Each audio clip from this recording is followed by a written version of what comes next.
Alright, welcome. This is the finals of Master Tournament 21, Marcoasd versus Alexander. It should be happening very quickly. I've had to move all of my equipment and stuff to somewhere quieter. I wasn't really given much warning, but I'm very, very much looking forward to this. It should be a great game right here. Marcoasd is fighting to win at least 1 point to have a shot at being the winner of the season, although he hasn't yet won a tournament in this particular season, so we'll be fighting very hard for that as well. Alexander came very close last tournament to be victorious, losing 1-3 in the final versus Bedshabear. And if he beats Marco here, he could potentially, he would have enough points to tie with Charal Astra in third place, potentially earn, a £10 prize. Not much compared to Marco's 30, but nevertheless.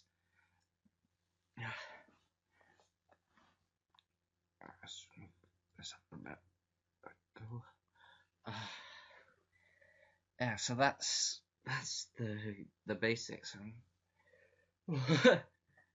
Need a second break. All right. That should be exciting.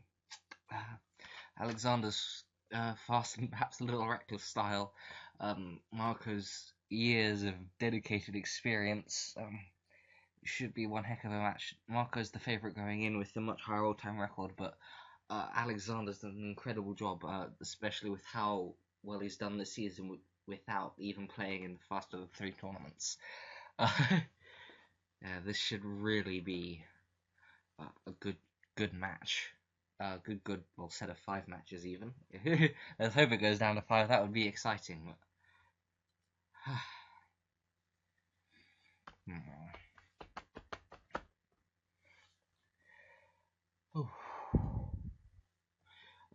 Alexander hadn't even really been playing since before the start of this year, but with his experience, he's gotten very far.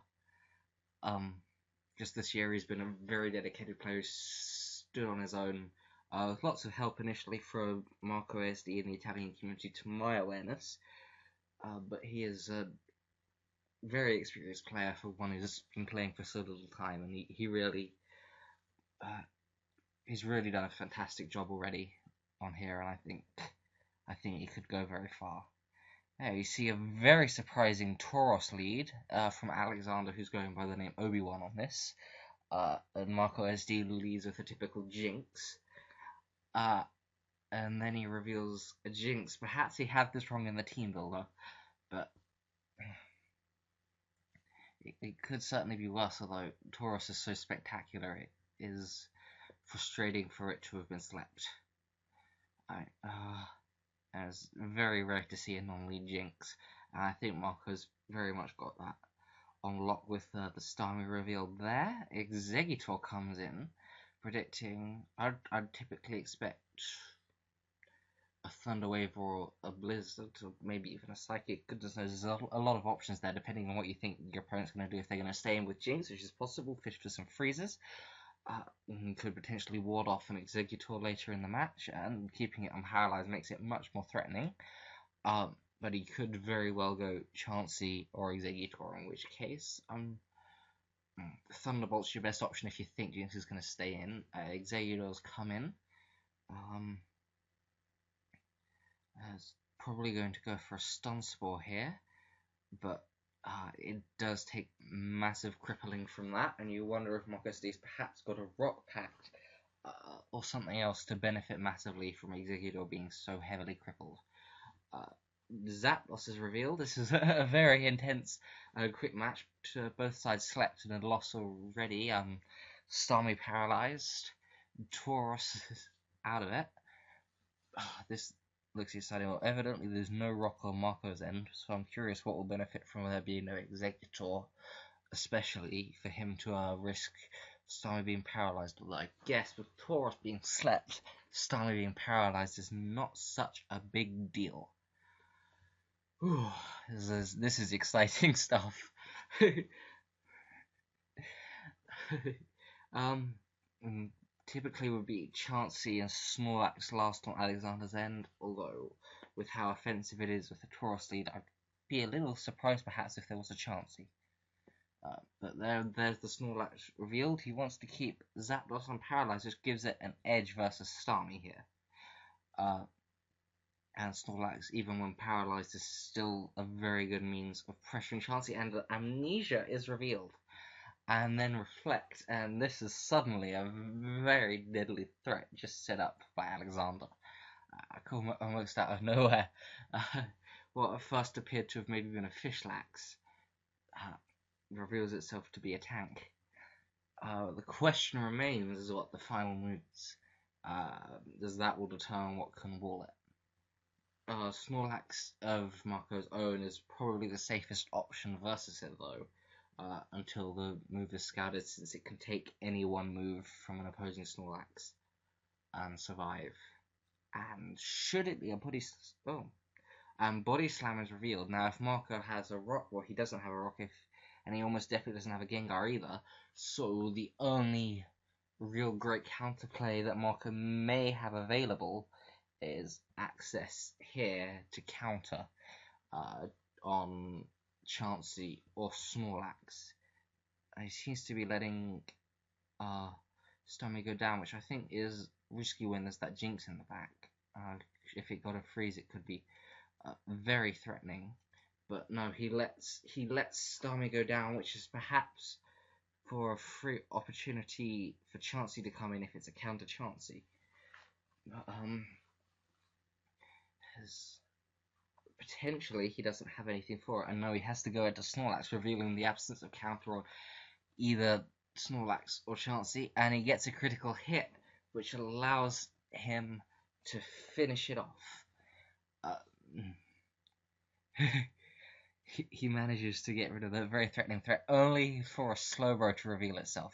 With the Chansey gone and the Jinx gone, free opportunity to paralyze Chansey possibly, although I think a really good play would be potentially a double to Jinx, since Tauros doesn't want to get paralyzed. Now, it would have been a much better play.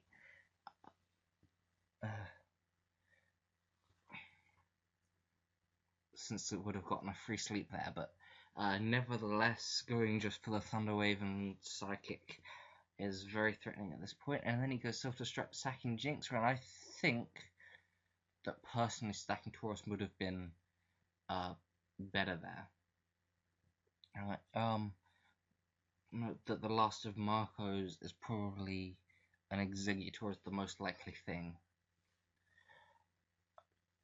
which makes me think, yeah, I think that was a big misplay, sacking Jinx there when Tauros was much less useful, although the ability to get sleep again would have been an issue. If he had Jinx remaining, he would have potentially been fine. Alright, Zapdos gets paralysis on Tauros there though, so it's pretty much Slowbro versus the world here. Tauros does one useful thing, which is preventing sleep. We've got sort of a coin flip. When does Marco decide to pull the trigger on the explosion that Slowbro has access to? That's the real question. At full health, he can survive one though, and firing of Psychics here is not likely to do much use except when they critical hit. Or if he gets a lot of special falls. It's going to be very interesting, and he calls it correctly. I feel that was more of a coin flippy situation, but I think Marco wanted to do it when he would be forced to rest. Anyway, yeah, it still leaves Marco in a good position, I think, which is why that was a well-timed boom, and I think Alexander switching in there was well played as well. He could work out. Marco's the sort of player who won't just boom there randomly. He's very much the sort of player who'll boom when, even if it's absorbed, he still has a good chance to win, which is a very sensible means of doing it, but it does allow Alexander to absorb the explosion much easier, for better or worse. And he did manage it there, which is an interesting piece of play, and now it's a case of can Chauncey get the critical hit,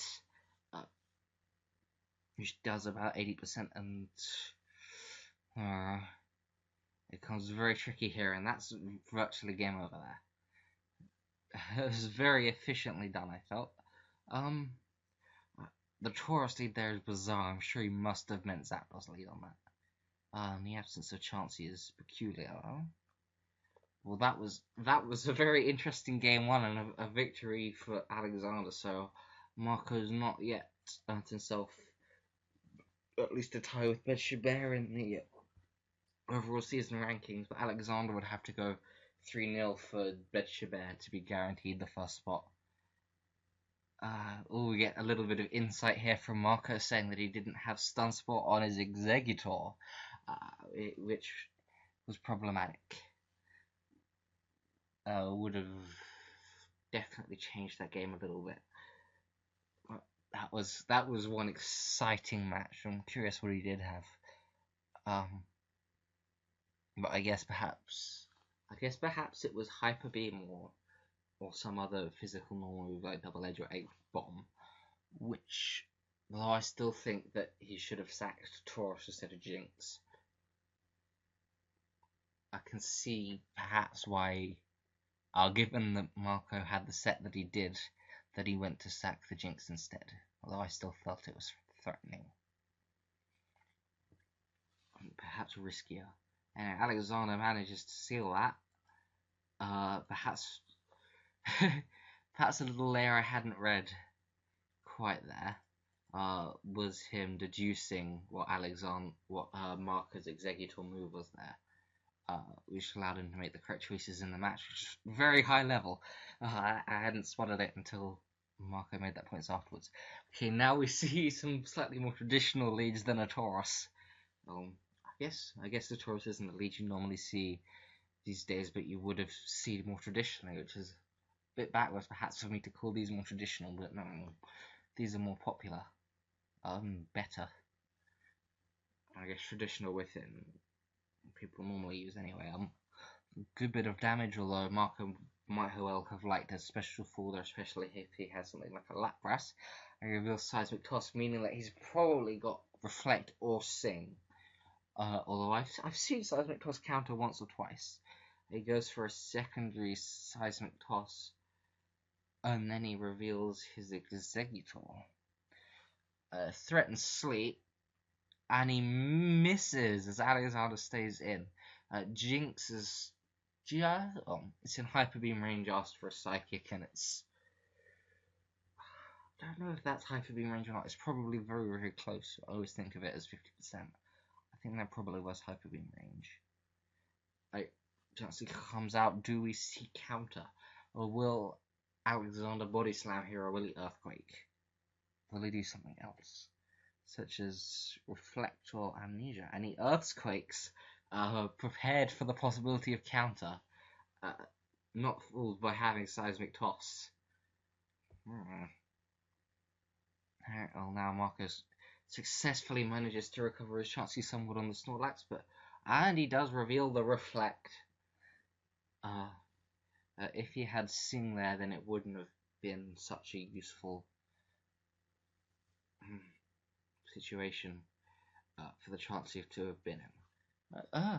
Surprisingly rare set these days. It sort of had its peak around the end of last year, I sort of felt, with Raish has always been big on it, but I'd certainly picked up a bit too, and I think Marco and Ice and everyone else certainly were using it more. And then we see another Reflect Chauncey on the other end. I mean, I think it's more Reflect Lax is the thing than Reflect Chauncey. I feel Reflect Chauncey really died down, but perhaps that's just me. Perhaps I've just not seen it in ages and ages. This is bizarre. Now Reflect Chauncey did it. It's one of those less exciting matchups in RBY. I mean, you could have some very exciting and exhilarating matches like our first one. And then you can sometimes get these matchups that happen to turn into a Storefest just by both opponents bringing certain Pokemon, those typically being either both Reflect Chances or a pair of Slowbros later on in the match. It's not common, but it can happen, like Reflect Alakazam as well. I think I'll take this moment to grab a drink.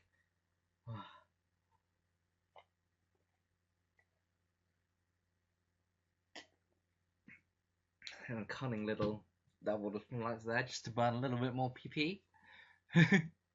It's certainly interesting here. It's quite grand gestures, but you do get sneaky little plays of trying to bring that Snorlax in. Just get that slight edge again on the PP, which is sort of needed with it being paralyzed. On the other hand, it doesn't want to use Thunder Wave at this point, because of the PP advantage and the evidence that nothing else can really break it down. How are these looking?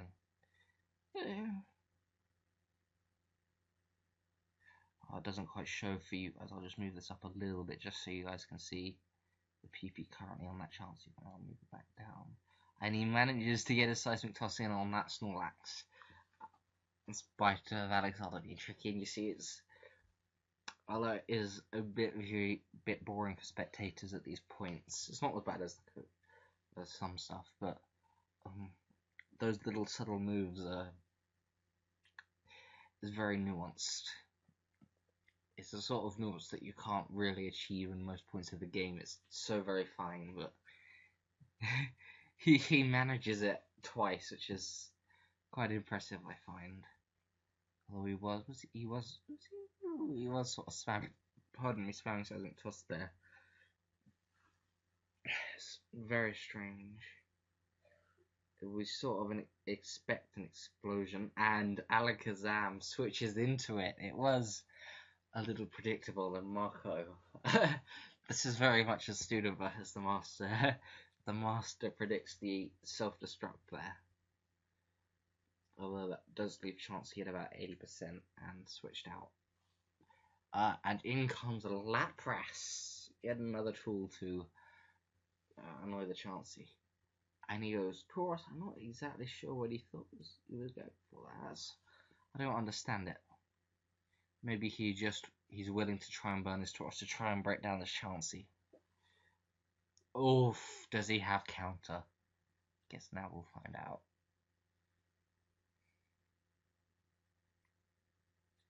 He goes for the self-destruct. This Reflect Chansey is becoming increasingly threatening. The last Pokemon on Alexander's side is probably an Exeggutor. I could see like a Hypno working there though, personally. I think I've run that team up with a Hypno. It's really bizarre of me though.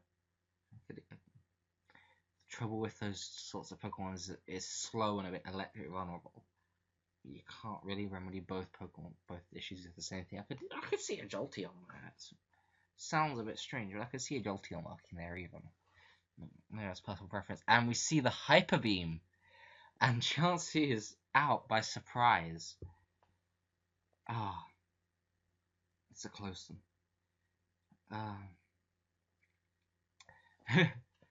Not Body Slam.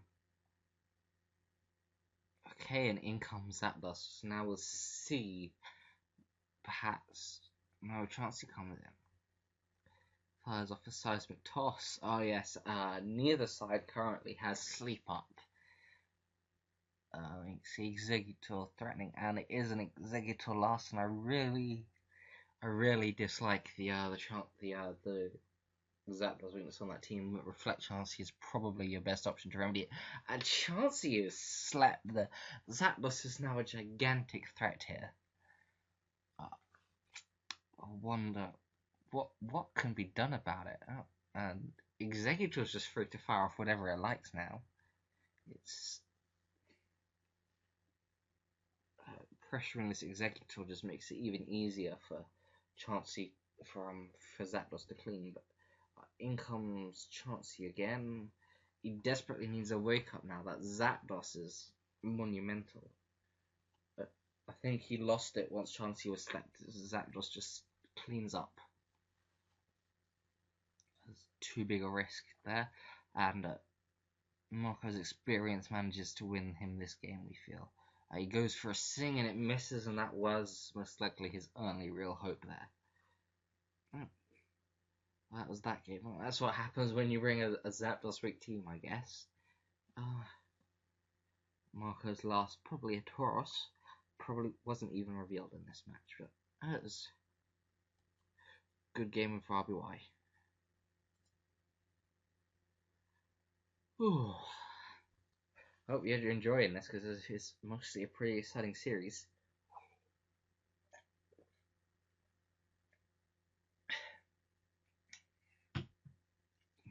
Pretty grand finals here.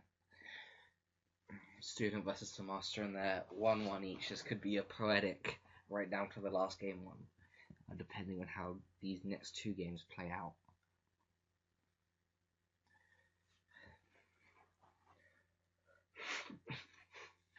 It'd be interesting to see is game 3 is on. Let's watch that. Okay, Alakazam versus Alakazam. No sleeper for either this time. And I missed the first turn as well. They're evidently in some kind of hurry, but the first turn would have been a pair of Thunder Waves. Snorlax comes in though to pressure. They're both at quite low health now, making them near redundant except for other special attackers, but body slam power and then a full power on the next turn, and we have the Snorlax to go here, and a gigantic counter from Snorlax there. One-hit KOs the Lapras. That's magnificent. It's one of the most fantastic displays of that I've ever seen. I did manage in a PO Gym Leader battle the other day. A couple of magnificent counters, though. It was brilliant. Countering my own counter and all that. But anyway, let's focus on this match. So who's winning? It's about 10 turns in and a lot has happened. But information is revealed about both the Snorlax and both are more standard looking.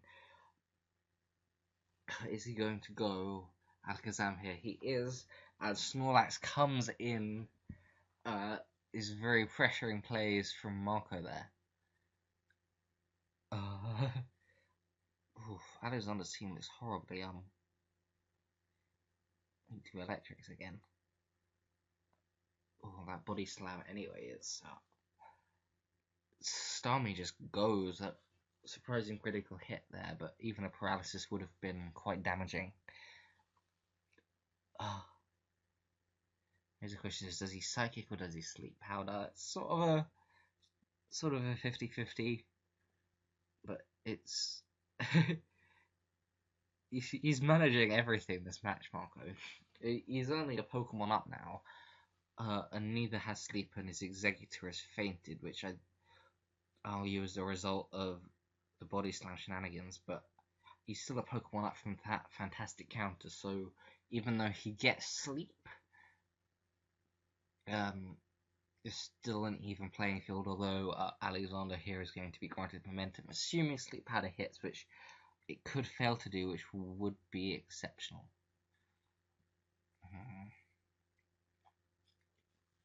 Let's see. So we see the sleep powder, Snorlax spends a turn asleep, in comes Chansey. It's effectively an even game now, which is often the most exciting. And he soft boils explosions and it fails to KO. And that's pretty dreadful potentially.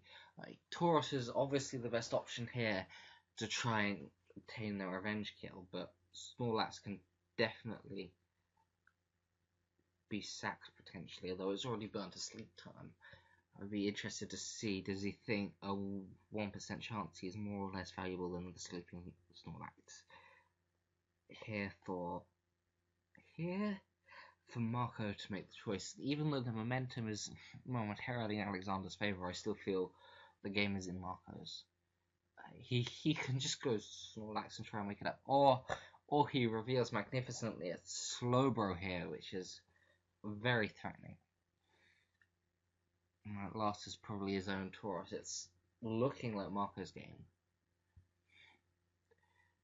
Amnesia, and then he gets Rest, which due to wonderful general mechanics means that he's going to outspeed here. Marco, if he wins this, will have won the season if he wins this game. And then the remainder is just for glory, for winning the tournament and for winning the for further cementing his lead in the all-time rankings, which is already very astonishing. He goes for the damage. Oof. That was a fantastic little play there. It was very subtle. Knowing that he'd survived the body slam there, and he went for the side kick. Then he gets off the Rest. That's cunning. He's forced to go for the critical hit Hyper Beam, and he does not get it. Marco's managed to pretty much win this one, I think. Slowbro just being overwhelming at this point in the game.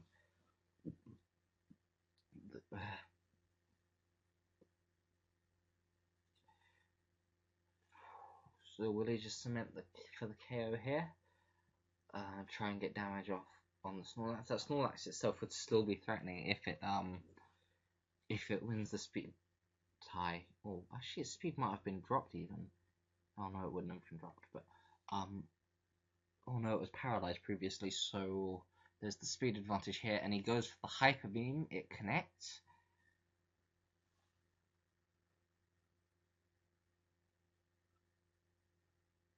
So he can try and wake up the Snorlax, but that would allow him to potentially set up a Reflect, although it's very doubtful that he has that, or even an Amnesia. It's best to probably just try and go Tauros here, spam Body Slam, spam Hyper Beam when he thinks it's going to go. Counter's very unlikely with Hyper Beam revealed, but it could be run. Goes for the Body Slam though. Body Slam, Hyper Beam.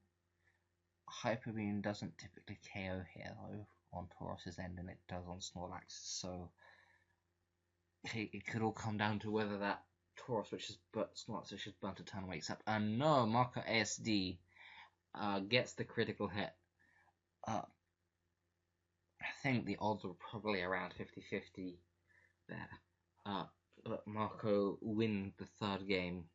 Now Marcoasd is up 2, and Alexander has won 1, and there's 2 games remaining, or 1, depending on what happens next game. Alright, it looks like we've got to wait a little bit. I'll pause it if my nattering if I can't think of anything more to say.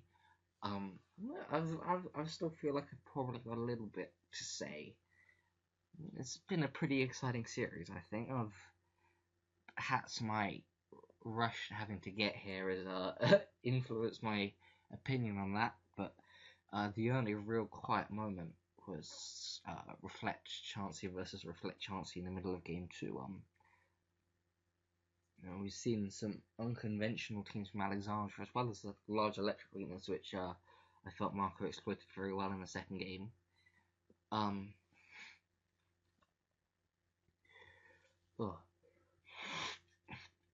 Marco's using more traditional squads, I feel, than perhaps I've seen in test games with him. He's very much run all sorts at times. I've seen him use Tauros Lead and Moltres and stuff. It's pretty fun, and we've been trying to figure out Pinsir together a little bit. But let's see. Will we see anything else more curious from Marco? Remains to be seen. Will we see anything else exotic from Alexander? Will we see a Jolteon? I sort of feel like Alexander's the other big Jolteon guy, me and him. But maybe I'm just stuck in the past. I'm a real finale, aren't I? Never even up to date with what Zapdos is using. I think I'll pause it for now. As we await the next match. Yeah. Alright. Okay, and we're back. Game 4 should be on in a moment. Marco 2. Alexander 1. Alexander hunting for his first Pokemon Perfect Tournament victory. And for 3rd place in the season. Marco hunting for his first tournament victory of this season, and to just gain more points overall. He's exceptional in the all-time. Let's see how this pans out.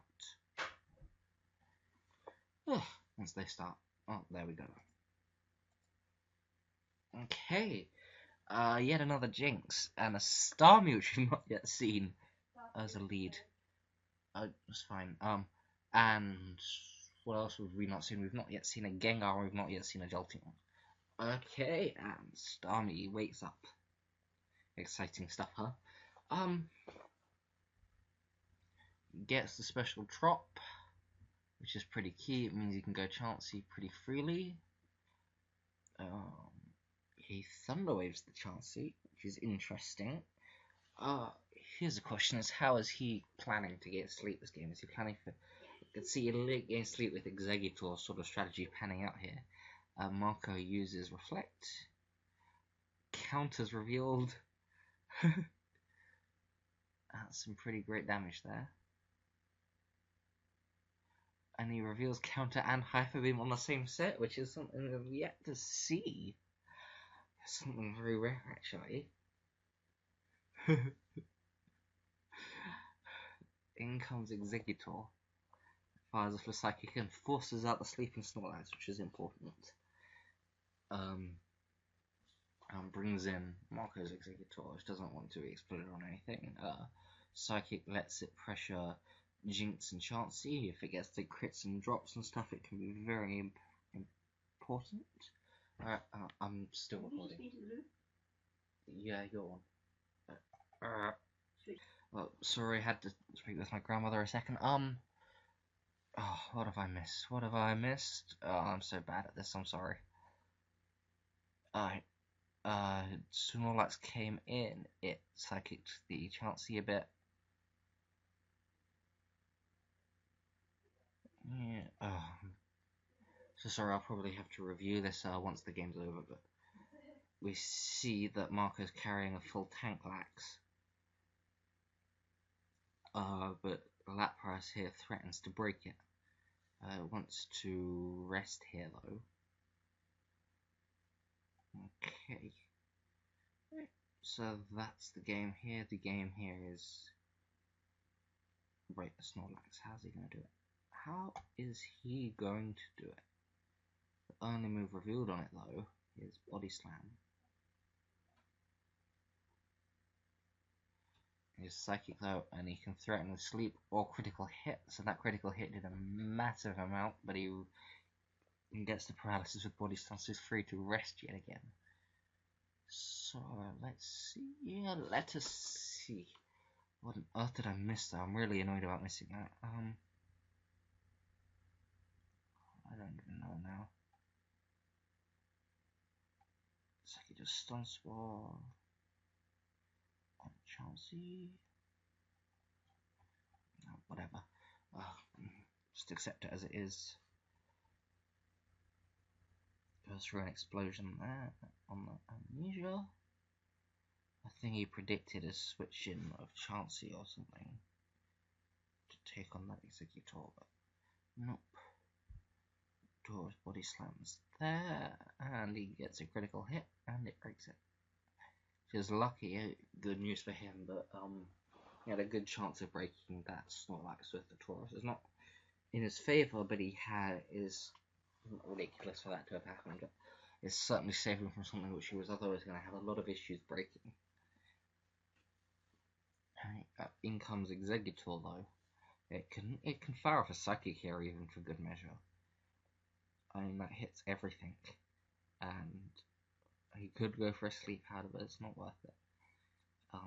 When Jinx or Chansey can come in, the only really more threatening thing you can do is double to Taurus, but that would be very risky, and it's not even that useful versus Jinx, which is, oh pardon me, it was in Hyper Beam range, but it wasn't in Body Slam. Should it carry counter, although rare is definitely a possibility. Could be very, very troublesome. Golem is revealed, the first rock that we have seen on Marco's end. But it gets body slam, it body slams and gets paralysis. So is the last move on the earthquake or self-destruct. And he rock slides. Which, yeah, hits everything hard enough, I guess. Yeah, it hits lat press and stuff harder. Okay, looking at this endgame, Marco's needs to get good use out of this Starmie, since otherwise his team is very slow. And a little vulnerable for lat press. He's got a Taurus as well, but he needs to get damage off on the lat press to be able to clean with the Taurus.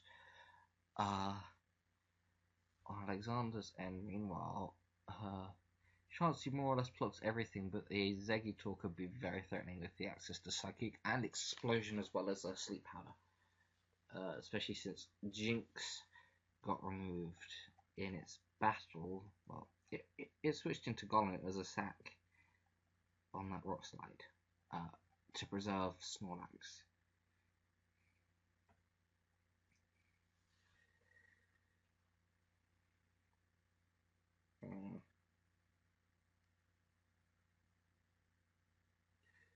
This is interesting, isn't it? I'm not sure it was worth it keeping that Snorlax though. I feel that the Jinx did offer a lot more bizarrely. No,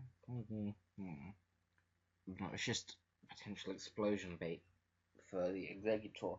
But now that he's managed to somehow get rid of the Golem, which was risky, since if he fully paralyzed, he'd lose his Chansey. It means that the Snorlax explosion can now be capitalized on, but he ends up sacking it anyway. Okay, in comes Lapras. Trials for Blizzard. This for Confuse Ray, and he might be trying to break it with Lapras here, but I think that it's risky. However, it could let him get off a soft boiled. And even a Thunder Wave. However, he doesn't have anything left to sack. So it's certainly an interesting turn. I'm curious to see when's he going to get use out of that Exeggutor, which is the main thing here. You've got the two Chanseys on either side holding off the Lapras, the Exeggutor, and the Star respectively. You have the Lapras, which is very threatening, even with as well as the Star, which are threatening if the Chanseys go down. You have the Tauruses, which can be used to force issues, but have to be kept very safe. And we see one of those rare things where soft boiled fails. And that could spell doom. And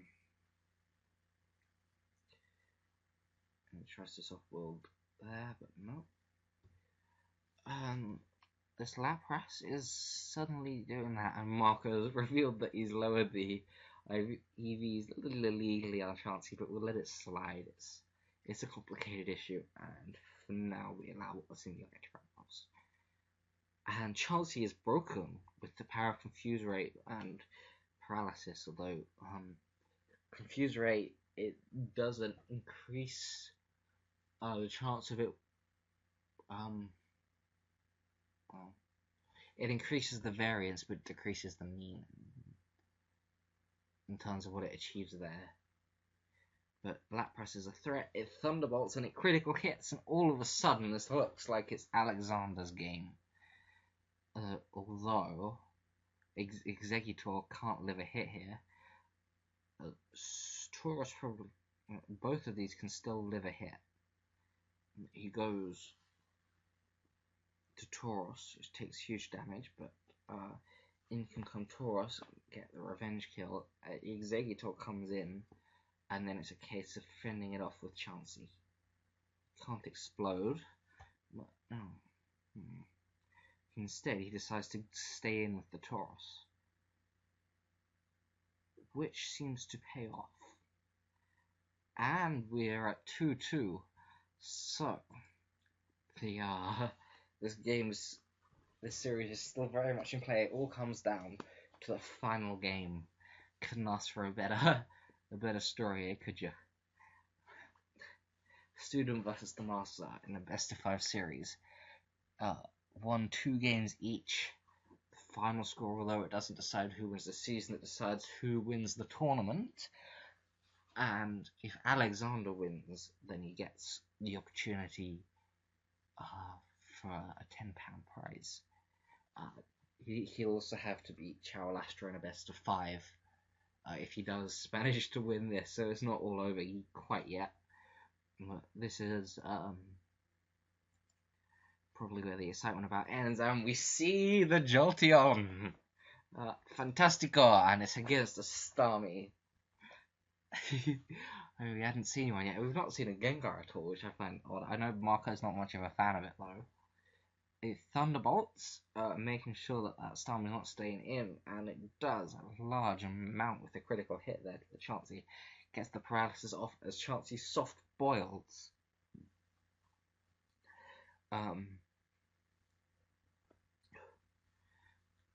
And although Chansey being paralyzed can be a good or a bad thing, it's tied for probably a very aggressive and exciting game of Pokemon to go down. Executor comes in though, very threatening. The Snorlax, which is obvious, and Marco capitalizes on it very well with going to Executor there, guaranteeing him the sleep. I'll see, what do we know about each other's teams? And he goes Executor here. So perhaps he's going for a more paralysis-focused match, which is a reasonable option. Curious as to what type of Alakazam it is, but is going ham on this chance here. He just gets 2 special falls. All of a sudden, Alexander's team has just become a lot more threatening. But Marco reveals he has Chansey, Alakazam, and Starmie as well as that Executor, making it very brutal for a special offensive team to try and get through. However, and well played, Chansey comes in there, forcing Lax in, but Chansey is now healthy again. The monster's potentially a free body slam, or it's most likely an earthquake. Oh, instead, no, we see Amnesia again. And it blizzards and it freezes the Snorlax. This, the first freeze we've seen in the series comes in the 5th game, and this Amnesia Blizzard Snorlax is putting in some incredible work here. At last move really could be anything. It could be rest, it could be explosion, it could be counter. This could even be Thunderbolt, and it is self-destruct.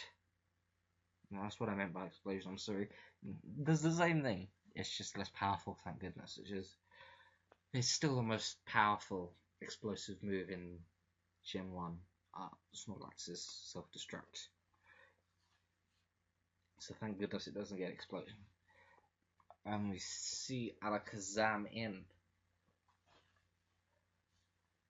It's going to be much harder to pressure now that Snorlax is paralyzed. The only thing he can really do is he's got Executor there, which does some useful things, and it has double edge.